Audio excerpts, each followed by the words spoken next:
Nous sommes 7 milliards d'humains sur cette planète. Et quand une pièce de notre organisme tombe en panne ou se casse, notre garage à nous, l'hôpital, n'a que des pièces génériques à nous proposer.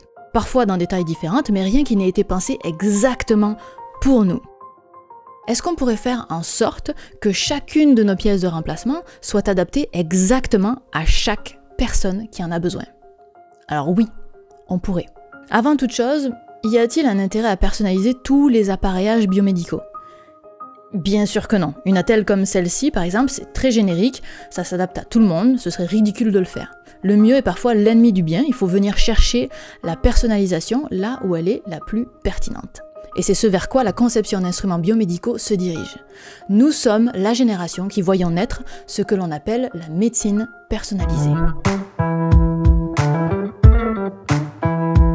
On met un gros bac de poudre dans lequel on va chercher les pièces. Et on appelle ça la lumière structurée. Ça va être un peu une chasse au trésor. C'est-à-dire qu'avant, c'était un pédiatre qui prenait des mesures.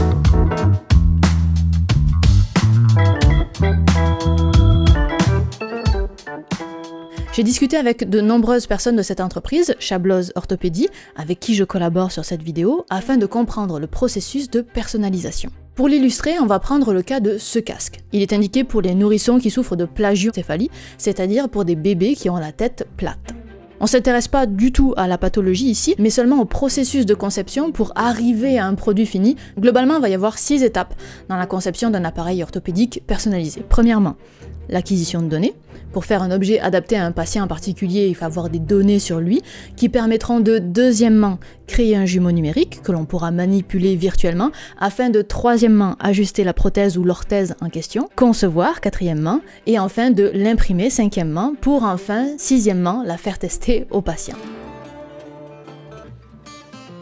Étape 1. L'acquisition des données. Pour faire un outil spécifique à un patient, il faut le numériser, ce que Anousak est en train de faire sur moi. Vas-y, tu veux me montrer le scan? Ouais. Alors le scan qu'on utilise nous, c'est un scanner optique. Il faut considérer comme un appareil photo. Et donc ce scan va prendre des photos à environ 15 images par seconde. Chaque photo va renvoyer un nuage de points. Ce nuage de points, on va considérer ça comme une photo, mais en 3D. Chaque image va être recollée les unes entre les autres pour former un modèle 3D. Tu peux l'allumer ? Oui, alors on va le brancher. Un scan 3D, vous pouvez en avoir un dans votre poche en installant une app, mais vous n'aurez évidemment pas les mêmes performances qu'avec un scan 3D professionnel. Mais si ça vous intéresse, c'est assez sympa à tester. Une fois l'acquisition faite, le modèle 3D de ma tête est ensuite exporté en 3D pour être manipulé. Étape 2, créer un jumeau numérique. Là, je vais te montrer un logiciel qu'on développe qui nous permet d'exploiter en fait tout ce qui est théorie du jumeau numérique. Ce qui est une sorte de clone numérique de nous-mêmes. Et en fait, dans l'ordinateur, il va y avoir 2 personnes numériques. Il y a nous, qu'on vient de scanner, et il y a le jumeau numérique. Ce jumeau numérique, en fait, va embarquer tout plein de données, qui vont être des données physiologiques, mécaniques, un être humain. C'est en fait un humain fonctionnel, et ces 2 personnes numériques vont être assemblées, jointes ensemble, pour ne former plus qu'une seule personne virtuelle. Donc on va scanner, admettons, un membre, une jambe. Ce scan, il est immobile. Si on immerge un humain dedans avec un squelette, des articulations et une physiologie, on va pouvoir rendre notre scan mobile. Donc en fait, on va avoir des nouvelles fonctionnalités. Et quand on regarde de plus près, le squelette, la mécanique du squelette, c'est pas souvent qu'un simple pivot. Il y a une cumulation de micro-mouvements qui se met en place. Et ça nous permet de corriger. Alors évidemment, ça c'est hyper utile pour de nombreuses prothèses ou orthèses de membres par exemple, pour lesquelles il faut absolument prendre en compte la dynamique du corps humain. Dans notre exemple du crâne, c'est beaucoup plus simple à mettre en place puisqu'on n'a pas d'articulation sur la tête. Donc il s'agit plus de faire un morphing, c'est-à-dire d'ajuster notre clone numérique à la forme du crâne voulu. Étape 3, choisir la correction. Dans cette étape, l'orthoprothésiste choisit la correction qu'il souhaite appliquer. Dans le cas du casque, il s'agit de choisir les bonnes zones de pression qui feront en sorte qu'au fur et à mesure de la croissance du nourrisson, son crâne grandira avec la forme la plus normale possible. Et ensuite, il faut concevoir le casque, ce que Jordan est en train de faire. On rentrera pas dans le détail de la conception parce que là c'est très spécifique à chaque produit. Mais pourtant en réalité c'est vraiment à cette étape que toute la théorie du jumeau numérique prend son sens. C'est parce que notre patient existe de façon numérique qu'on peut concevoir un produit qui épouse parfaitement la forme de ce patient sans gêner dans ses mouvements. Je peux pas m'en empêcher, regardez la souris de Jordan. À un moment donné je vais te demander d'essayer ton truc. Ça a l'air cool. C'est cool. C'est une souris à retour d'effort. Ça veut dire qu'il sent le visage et le casque dans ses doigts. Donc soit vous trouvez comme moi que c'est l'objet le plus cool du monde, soit vous trouvez ça flippant. Étape 5, imprimer.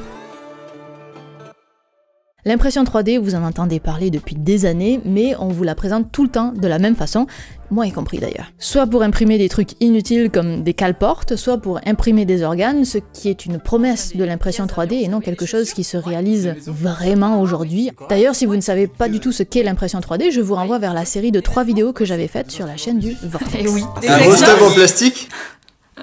À votre avis? L'impression 3D, là il s'agit d'utiliser l'impression 3D comme outil de production. Ils ont cette énorme machine qui est une imprimante dite Jet Fusion. Elle fonctionne avec un gros bac de poudre et l'idée est de faire fondre, ou plutôt de faire fusionner la poudre uniquement aux endroits voulus pour former la pièce. Ici, tu vas retrouver ce qu'on appelle des lampes de chauffe qui vont chauffer l'ensemble de la cuve quelques degrés juste en dessous de la température de fusion du matériau qui est utilisé. En fait, l'idée, c'est de fusionner sélectivement des zones de la cuve d'impression pour fabriquer des pièces couche par couche. Et comment cette fusion sélective va être réalisée? Ici, il y a des têtes d'impression qui viennent déposer 2 types de produits. Un agent de fusion qui fait en sorte que le matériau fusionne à une température un peu plus basse que la poudre alentour, et un agent de détail qui lui fait une barrière thermique. Donc ça permet de faire en sorte que la fusion se fasse vraiment à l'endroit voulu et ne se mette pas à déborder sur les côtés. Et donc au final, localement, où on a mis donc, cette espèce de catalyseur, cet emmagasineur d'énergie de l'agent de fusion, eh bien en fait le gap est passé, la fusion est réalisée, et là où on a déposé l'agent détaillant, donc vraiment à la frontière de la pièce qu'on souhaite imprimer, la fusion est stoppée net.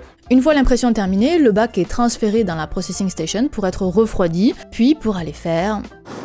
C'est la phase qui est assez sympathique, c'est t'aspires la poudre et c'est surtout tu vas essayer d'aller trouver tes pièces sans savoir réellement où elles se trouvent. Là, ça rappelle l'enfance un peu, la chasse au trésor. Voilà. Tout ça, je sais pas si vous en rendez compte, mais c'est super récent. L'impression 3D, jusqu'à présent, c'était surtout utilisé pour du prototypage, c'est-à-dire pour faire des pièces une fois de temps en temps. Le fait de pouvoir utiliser la machine comme un réel outil de production, c'est ce qui se développe et que l'on va voir se développer encore plus. Étape 6, vérifier sur le patient. Une fois que la pièce est terminée, l'orthoprothésiste rencontre le ou la patiente, vérifie que tout se passe bien, fait des ajustements si nécessaire, et suivra le bébé, le nourrisson, pendant toute la durée du traitement. Donc là, vous venez de voir un résumé de ce qu'est cette médecine personnalisée dans le cas particulier de l'orthopédie. Mais j'aimerais aller au-delà de l'aspect technique avec vous. Cela dit, avant d'arriver à la conclusion de cette vidéo, je voudrais souligner qu'elle a été financée par Chabloz Orthopédie, qui fait partie du groupe Autoboc. C'est eux qui m'ont ouvert les portes pour filmer. Alors d'habitude, je mets un petit générique pour dire quand commence la partie promotionnelle. Ben, j'ai rien à vous vendre. Donc leur intérêt à eux, c'est de faire connaître toute la chaîne de production en impression 3D, parce que ce sont des technologies qui sont efficaces, mais qui peinent encore à se développer et à être acceptées dans le monde médical. Cette vidéo a pour objectif de faire comprendre comment ça fonctionne pour qu'on la craigne moins. Et la raison pour laquelle j'ai accepté que cette vidéo soit sponsorisée dans son entièreté, c'est parce que c'est un message que je porte aussi. J'aurais dit la même chose, même si j'avais pas travaillé avec eux. Notamment dans mon laboratoire de thèse, on avait des projets qui suivaient un cheminement tout à fait similaire, notamment pour des corsets orthopédiques, et je suis personnellement absolument convaincue que les technologies numériques feront partie de l'avenir de la médecine et la rendront même plus efficace. Justement, tout ça m'amène à la partie plus réflexive de cette vidéo. En ce moment, le goulot d'étranglement, c'est pas la technologie, vous avez vu, elle est là, elle est fonctionnelle. Le goulot, c'est la réglementation. Et pour cause, parce que le problème est très loin d'être simple. Par exemple, prenons le cas d'une prothèse de hanche. Dans la façon classique de procéder, tous les nouveaux designs de prothèses de hanche doivent subir une batterie de tests phénoménale pour prouver que c'est assez solide, que ça se corrode pas, que ça résiste au choc, mais aussi que, tout simplement que ça fonctionne, en faisant des tests cliniques sur des patients. Et une fois que l'implant a démontré son efficacité et son innocuité, il est validé par les instances de santé et mis sur le marché. Mais maintenant, imaginez si on se met à concevoir un implant par personne. Parce que par exemple, tout le monde n'a pas exactement la même orientation du bassin, donc on voudrait ajuster le design de la prothèse. Ben ça veut dire qu'il faudrait repasser toute cette batterie de tests qui sont très longs et coûtent très cher pour chaque patient. C'est logistiquement, temporellement et budgétairement absolument impossible. Et elle est là la complexité de la médecine personnalisée, en orthopédie du moins. Il faut créer de nouveaux processus de réglementation qui permettent d'assurer la santé du patient malgré l'utilisation d'un implant qui n'a jamais été testé auparavant. Et je pense personnellement que si tout le processus de création est numérique, cette validation, cette réglementation se fera aussi un jour par des moyens tout à fait semblables. Mais ça, l'avenir nous le dira. Je profite du générique pour soulever un point qui vous a peut-être fait tiquer. Si le défi actuel est la réglementation, alors comment ça se fait que la médecine personnalisée soit autorisée pour les casques dont on a parlé ? Ben ça, c'est parce que tous les dispositifs médicaux ne sont pas tous traités de la même façon. Ils sont rangés dans ce qu'on appelle des classes qui évaluent le risque pour le patient. Et plus la classe est faible, moins la réglementation est sévère. Ce qui est normal, hein, on fait évidemment la différence entre un stimulateur cardiaque et une attelle de bras, par exemple.